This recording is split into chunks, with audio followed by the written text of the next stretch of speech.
It's the final match day of Eurofantasy, match day 7, England versus Spain. And in this video, we are going to be talking about my Eurofantasy transfer plans and, of course, team selection alongside the best match day 7 wildcard or limitless chip, depending on what you have available for the final time. If you could drop a like on this video and, of course, smash the subscribe button ahead of the FPL season coming. Enough waffling.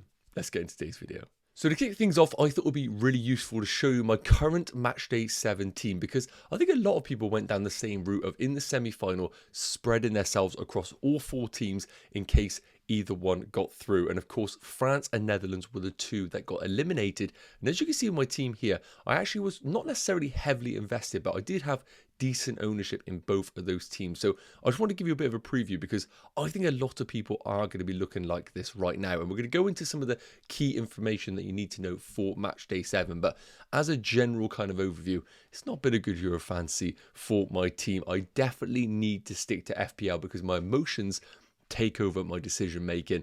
I ended up wanting a piece of England in every single game, whether that be captaincy or selection, and I need to make sure I separate myself from my team going into the FPL year. So I think I'm ranked around 180k, not ideal at all. Hopefully you guys have been following me for the advice rather than my own team. But enough chatting. Let's get into my team, my transfer plans, and of course a wildcard draft if you still have it available. So I thought it'd be super useful for one final time to go through the matchday 7 key information. So first up, we need to remember that we get 5 free transfers for matchday 7, and we can select 8 players per team because there are only 2 teams left in the competition. So the 5 free transfers is really important, because a lot of people, including myself, use the wildcard in the semi-finals to bring in players knowing that whatever the situation was, whichever combination of teams progressed to the final, we could use our 5 free transfers to be able to field a starting 11. And that's a big thing you need to remember right now. In every match day gone by, we've needed to focus on the squad of 15 players because, of course, match days have been spread over multiple days. And the reason why that's really important is because we can then, on day 2, bring in our subs for players that haven't performed. And we can also swap captaincy. We don't get that luxury in match day 7. We can only pick a starting 11, and the only time your substitutes will come into your starting 11 is if a player plays 0 minutes. And I think that is going to be highly unlikely. And similar with the captaincy, similar with FPL, we only have one bite of the cherry, and it's going to be the same again with match day 7. So we need to make sure we get the captaincy correct, because if you guys have been following will know I have not been getting it right at all over this Euro campaign. Next up, bit of an obvious one, make sure you prioritize the eliminated players getting sold before anything else. I see a lot of people think to themselves, I want to get rid of Rodri and bring in someone like a Dani Olmo. That's great, but make sure first and foremost you're getting rid of your eliminated players, because there's no benefit to getting rid of players that you already have and not the eliminated ones first and foremost. Another thing, if you can wait, try and do it until we get the England team news, because Kane, is he definitely going to start? I imagine he will, but people like Luke Shaw, for example, could be a brilliant differential. But I get it. If you're English and you're going to be in a bar, probably not the best time to do it. But if you can hold off just to see if Southgate throws a curveball like that, it might be an opportunity for you to have a few differentials in your team, whether it be English or Spanish players.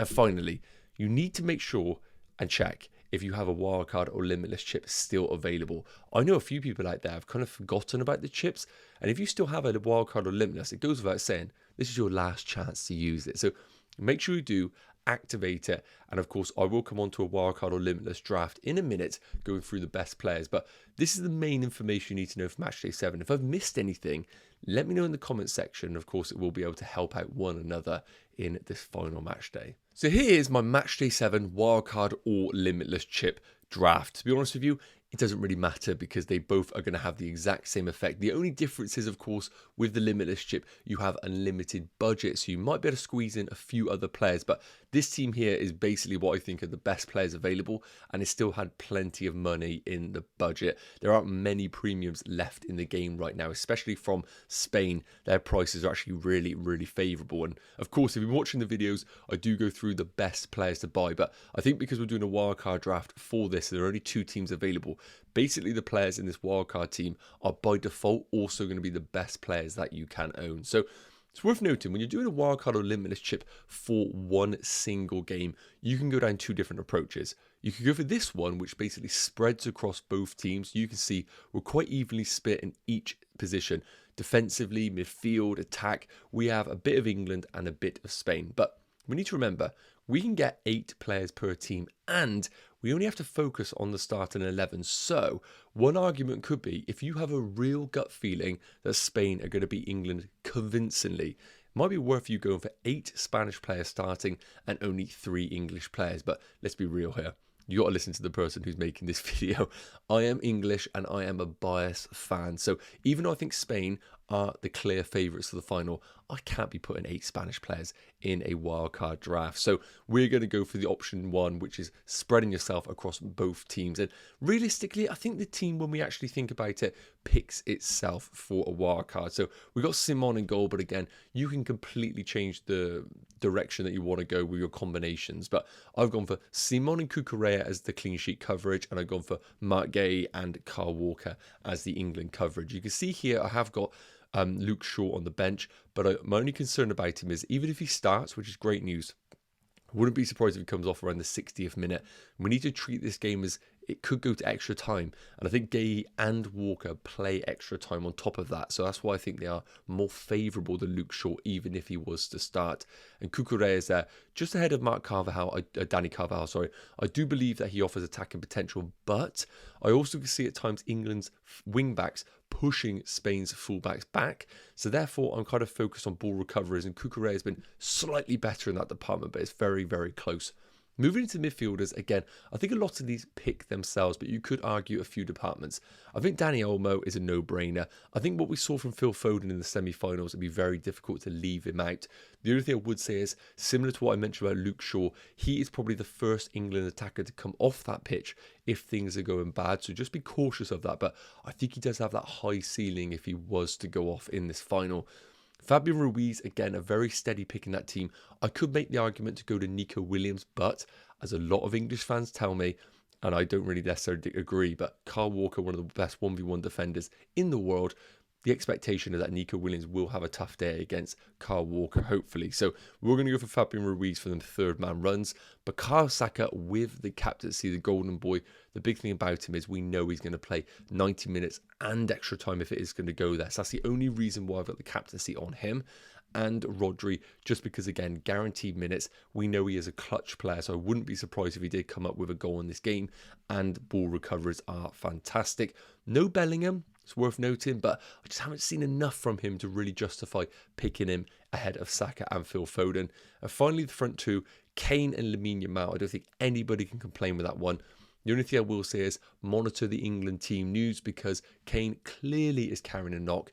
And I will say, I think he definitely will come off early regardless of the team state and the result for the likes of Watkins and Tony. But it's not enough to justify not picking Harry Kane. And in terms of the bench, as I said, Ollie Watkins, we have no idea which one will come off the bench, but we're going to go for the goal scorer of the semi-finals and Danny Carvajal here to make up the wildcard / limitless team. If I've missed anybody, let me know in the comment section. So moving into my matchday 7 transfer plans, and of course, as I mentioned, I used my wildcard in the semi-final, and I purposely selected the certain players so that whichever teams progress to the final, I knew that I could use 5 free transfers to get at least a starting 11. And thankfully, England and Spain were the ones that progressed, because those are the ones that I did actually hedge more players in. So I am going to be using my 5 free transfers in this squad, and the players that are coming in are going to be Kane, Olmo, Walker, Carvajal and Ollie Watkins. Now, first and foremost, I'll pop up the transfers on your screens here, just so you can get a bit of an idea on the players that are leaving the team and coming in. So, of course, I am fully focused on getting rid of eliminated players. So, Mbappe is a no-brainer because of his premium price to bring in Harry Kane. I don't love it, but Southgate 100% will start Harry Kane unless he's ruled out with injury. So, I think Harry Kane is just a no-brainer in our teams. I made a mistake not bringing Olmo in for the semi-final, so I'm not going to make that mistake again in the final. Olmo comes in for N'Golo Kante, Walker coming in for the Netherlands defender that I can never pronounce. I do think Luke Shaw is decent, but when I'm looking at a player to potentially start in my 11, I think I'd rather have the one that is guaranteed to play 120 if it is to go to extra time.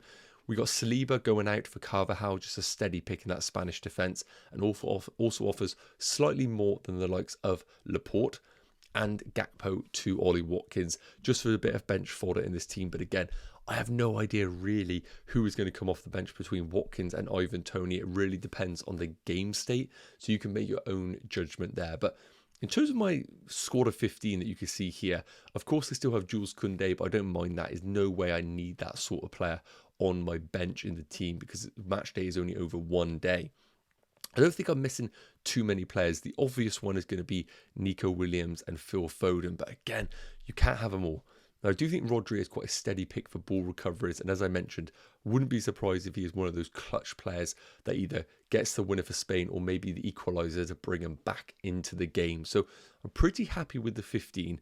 The next decision, and the thing we're going to come on to now, is my official starting 11, because we do have a few bench and headaches for this team. So here's my official Matchday 7 team selection, and again, it's worth noting, when you go for your team selection, you can do one or two things. You can either spread yourself across all teams, which are going to be 2 teams, of course, or you can hedge towards one team if you have a real gut feeling that they're going to specifically win and by a comfortable margin. For me, I think my own narrative is that there are going to be goals in this game, therefore I want to spread myself across both teams, and I am a biased England fan, so anybody in the comments that's saying I should have 8 Spanish players, you're talking to the wrong guy. So in terms of goalkeeper, I'm going to go for Simon in goal. I just think it could be Pickford, it could be Simon, but I prefer the England defenders over what I'm seeing with Spain. So that's the only reason we're going to have Simon in goal, and then we'll move on to the defenders to give you an idea on the combinations of why I selected that. Moving into the Matchday 7 defenders, and again, as I mentioned, I've painted my own narrative that this is going to be an unbelievable final and there can be goals from both teams. So realistically, I need to look at defenders that also offer ball recovery potential, maybe some attacking output, and those that are going to play the whole distance if it is to go to extra time. So that is why Luke Shaw and Carvajal aren't in this starting 3. I expect Mark Guehi and Walker to play the full game. Both good for ball recoveries, and I do think Walker can offer something in the final third, but I just haven't really seen it, to be honest with you. And Marc Cucurella, we have seen him come off in a couple of the games, but I still think he probably does retain his spot because he's one of the best 1v1 defenders they do have in that Spain team. And if anybody is going to give a tough time to Bukayo Saka, and I'm not saying he is going to, don't worry, then Cucurella is probably that man. So for that reason, this is going to be a back 3 with Luke Shaw and Carvajal on the bench. My Matchday 7 midfielders, I'm using all 5 of them. Of course, we will come on to the forwards in a minute, but it kind of makes sense for me to select these 5 because they are no-brainer picks, and I couldn't imagine benching any of them. Excited to have Olmo, but let's be real here. I hope he does absolutely nothing in the final as an England fan. Bellingham and Saka, my 2 England midfielders, and I am going to be putting the captaincy on Bukayo Saka. To be honest with you, I don't think there are any outstanding options. I think it's one of those games that any player could step up and score in, but I'm going to put it on the golden boy Bukayo Saka in this game. I think he's been phenomenal all tournament. I'm hoping against Marc Cucurella, he can roll back those Premier League days of Arsenal versus Chelsea and twist him inside out. I will be devastated as a Chelsea fan if Cucurella does a job on Bukayo Saka, so I'm backing the Arsenal man. And Nico Williams and Rodri, no-brainers in this midfield. Again, I'm expecting a quiet night for Nico Williams because, again, as every England fan's told me, Kyle Walker is the best player in the world for 1v1s. You may have checked out my videos where I tell you that I think Kyle Walker is one of the most overrated defenders in the world by far. But I'm hoping he could prove me wrong for one game. He hasn't done it for the entire tournament, but hopefully he can do so and lock down Nico Williams. But he's in the team, and Rodri, I think, is just a steady pick. Same would apply for someone like a Declan Rice of England. Both very steady picks, going to play the full game no matter whether it goes to extra time, and very good for ball recoveries in this game. I'd argue even maybe a goal from outside of the box. We've seen it a few times with Declan Rice and Rodri in the past. And finally, the Matchday 7 forwards, and we have got the combination of Harry Kane and Lamine Yamal. Of course, I've put Ollie Watkins on the bench. It's worth noting, I haven't really mentioned about Alvaro Morata, but I can't lie, I don't know the status of him right now. If anybody saw the video, the security guard accidentally slided into him at the end of the game, we'll know that he is a slight doubt for the final. I wouldn't be surprised if he's completely fit, but at the same time, I haven't been too impressed with Alvaro Morata in terms of actual goal scoring potential, so I don't want to consider him. So Kane and Lamau, of course, are going to be leading the line for my team. I am expecting an early substitution from Harry Kane, but you can't not play Harry Kane, especially being on penalties, as we saw in the semi-finals. Ollie Watkins on the bench. He may come on, but he's not going to be an impact player on my specific team, as I fully expect all of these 11 players to start for their respective teams. So this is my final Matchday 7 team selection. Again, it's worth noting, this hasn't actually been fully activated because I'm going to do that Sunday morning.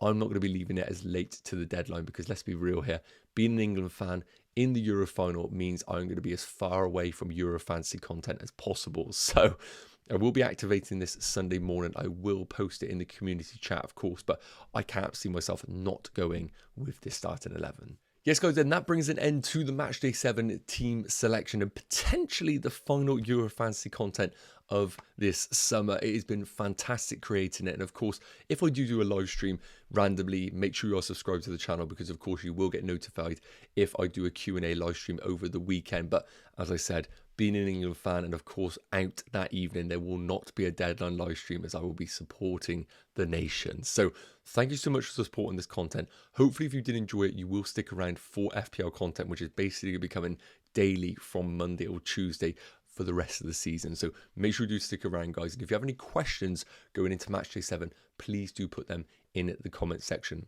Quick reminder, drop a like on the video, smash that subscribe button, and I'll see you very soon. Have a great day. Take care. Cheers.